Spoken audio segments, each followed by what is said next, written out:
Hi, you are live on Talk Erie. Good afternoon.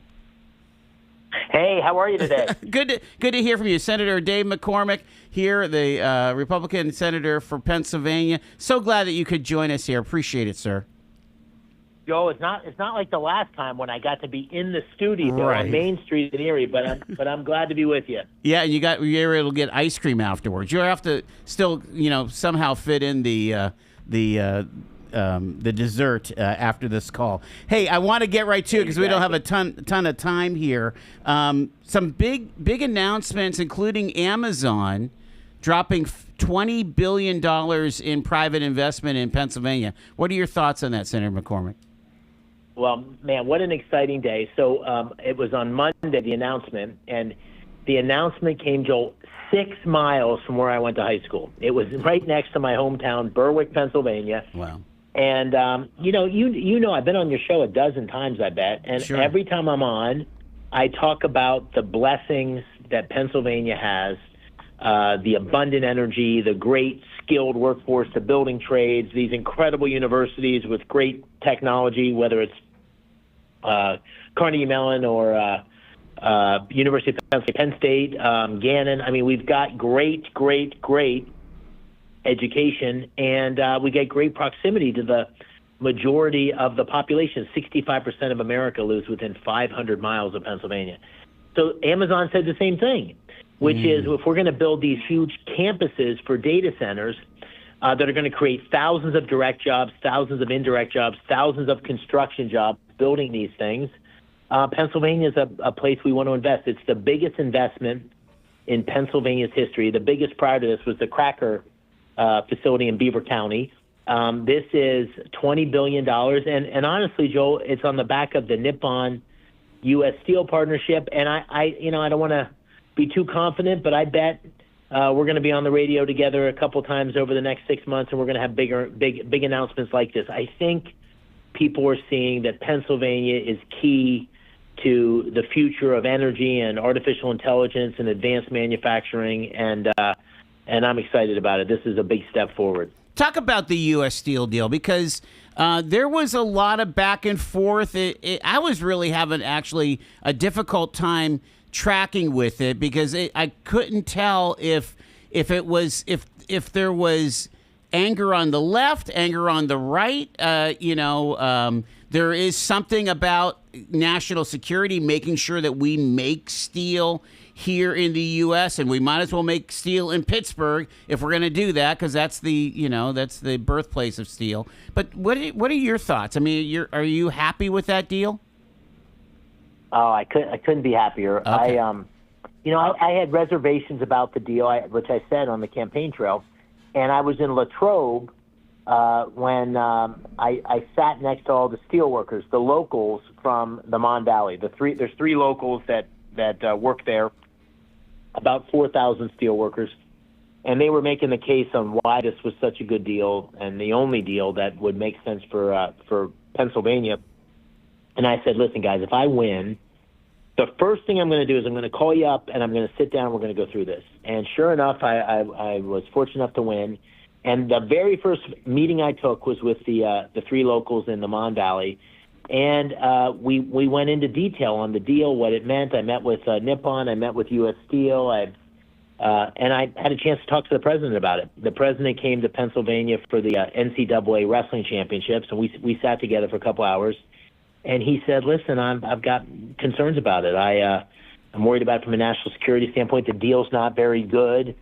I'm not there. And he pushed and he prodded.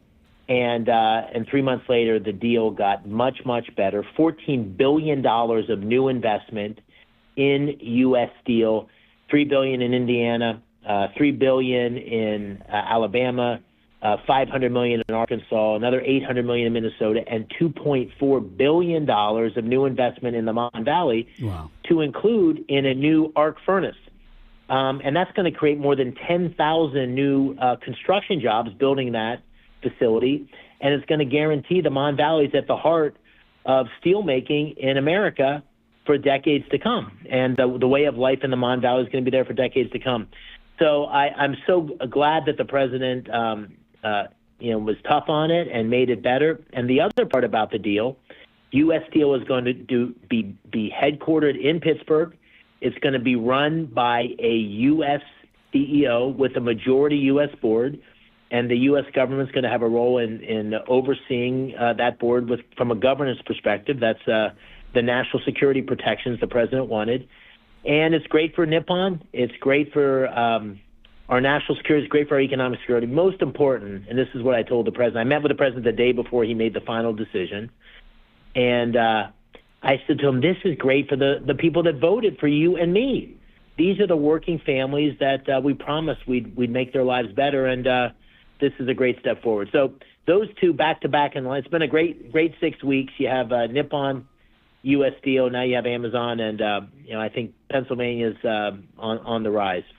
We've got Senator Dave McCormick on the line with us here on the Joel and Natalie Show. I've got to ask you about the big, beautiful bill, DOGE, and, the cuts, how this is going to get across the finish line. What is your, gut feeling about the big, beautiful bill, Senator McCormick? My gut feeling is we got to get this thing done. Okay. I mean, President Trump made a lot of promises on the campaign trail. I made a lot of promises. The most important promise we made was we're going to not have the greatest tax increase in history, which is what would happen if we didn't pass the big, beautiful bill. This will ensure a really tax cuts for every single American. If we didn't pass the big, beautiful bill, then a family that makes $50,000 a year would get a $2,000 increase in their taxes. It has money for securing the border and building on the great success President Trump has had there. It pluses up our national defense, which, it's a more dangerous world than ever. Yeah.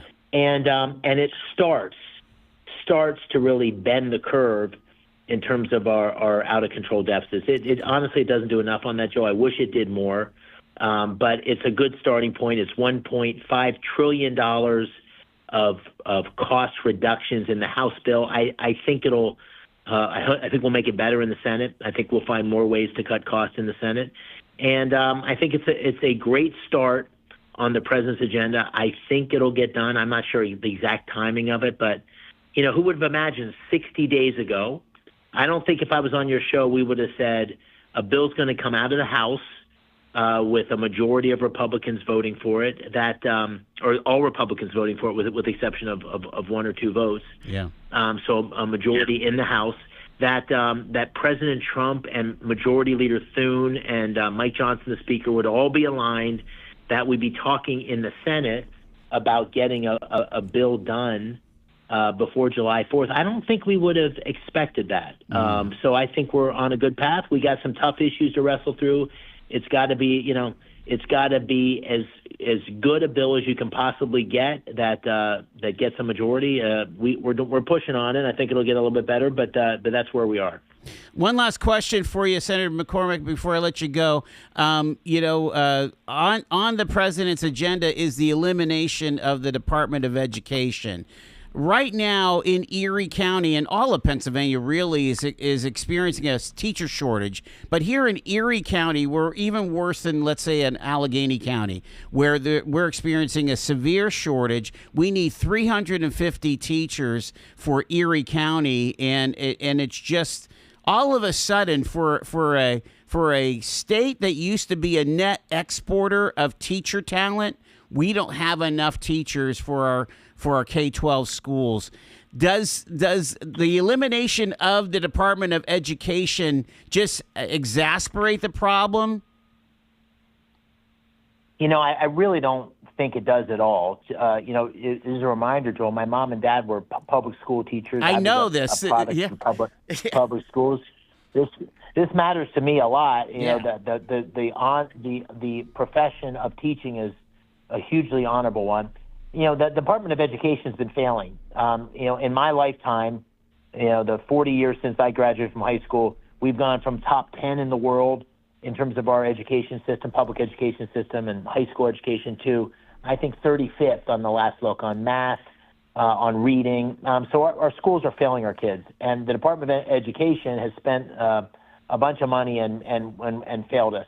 So the idea of eliminating the Department of Education and largely pushing that money, that doesn't eliminate the grants that are going to the states. It's essentially saying the money that the Department of Education pushes to the states should be in the control of the states. So funding doesn't necessarily go away. What goes away is the bureaucracy of the Department of Education. And in this reconciliation bill, one of the things I've been supporting most is a school choice component, which would essentially allow people to give money to school choice for philanthropy without any tax on it. So it'd be like a philanthropic donation.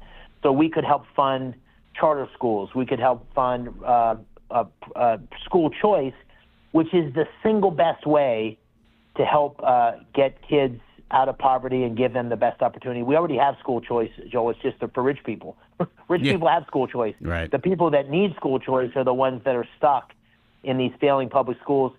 And by doing that, that would be 100% pro-teacher, because it would create lots of ways that teachers can support teaching, whether it's in religious schools or charter schools or homeschooling.